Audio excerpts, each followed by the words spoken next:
আপনি কি এখন লাসা যেতে পারবেন নাকি চংকিং এয়ারপোর্টে ফিরে যাবেন? লিউ তখন কন্ট্রোলারকে বলে চংকিং এ ফিরে যাওয়া বা লাসা যাওয়া বিপজ্জনক হতে পারে, তাই আমি চ্যাংডু এয়ারপোর্টে জরুরি অবতরণ করতে চাই। কন্ট্রোলার তখন ক্যাপ্টেন লিউকে বলে আপনি তাহলে প্লেনটিকে 32,100 ফিট থেকে 8,400 ফিট নিচে নামিয়ে নেন, অর্থাৎ 23,700 ফিটে নেমে প্লেনটিকে ডান দিকে ঘুরিয়ে চ্যাংডু সুয়াংলিও ইন্টারন্যাশনাল এয়ারপোর্টে জরুরি অবতরণ করেন।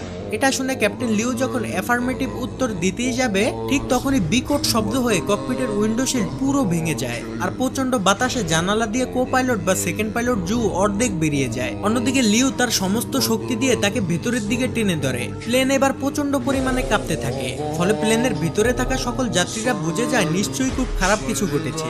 ককপিটের দরজা যেহেতু বন্ধ ছিল তাই কেবিন ক্রুরাও ঠিকমতো বুঝে উঠতে পারছিল না যে আসলে কি হচ্ছে, কারণ টার্বুলেন্সে কখনো এতটা কাঁপার কথা না। তারা যাত্রীদের সান্ত্বনা দেয় এবং শক্ত করে সিট বেল্ট লাগিয়ে রাখার জন্য অনুরোধ করে। থার্ড পাইলট লিয়াং এবং কেবিন ক্রুদের ম্যানেজার নান ককপিটে থাকা পাইলটদের সাথে যোগাযোগ করার চেষ্টা করে, তবে ককপিট থেকে কোনো রেসপন্স না আসলে তারা বুঝতে পারে নিশ্চয়ই ভয়ঙ্কর কিছু ঘটেছে।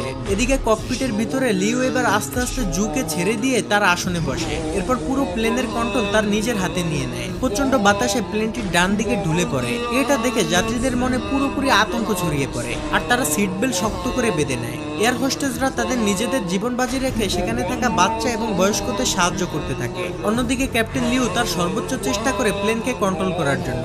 লিউ হঠাৎ প্লেনটিকে বাম দিকে মোড় দিয়ে জুকে বাহির থেকে ককপিটের ভিতরে নিয়ে আসে। এর ফলে হঠাৎ ককপিটের দরজা খুলে যায় এবং প্রচন্ড বাতাস ভিতরে ঢুকতে থাকে। অতিরিক্ত বাতাসের চাপে ভিতরে থাকা সবকিছু ওলট পালট হয়ে যায়। যাত্রীরা ভয়ে চিৎকার চেঁচামেচি করতে থাকে, এমনকি এয়ার হোস্টেসরাও এক একজন সিটকে পড়ে যায়। ঠিক তখনই তাদের সকলের সামনে অক্সিজেন মাস্ক নেমে আসে, আর এয়ার হোস্টেসরা অনেক কষ্ট করে যাত্রীদের অক্সিজেন মাস্ক পরাতে সাহায্য করে। অন্যদিকে চ্যাংডু এয়ারপোর্ট কন্ট্রোলার কন্ট্রোল রুমের ম্যানেজারকে ডেকে বলে স্যার, সিচুয়ান 8366 বিমানটি নিশ্চয়ই কোনো বিপদে পড়েছে। পাইলট বলেছে তাদের প্লেনের উইন্ডোশিল্ডে ফাটল ধরেছে, তাই আমি প্লেনটিকে 8,000 ফিট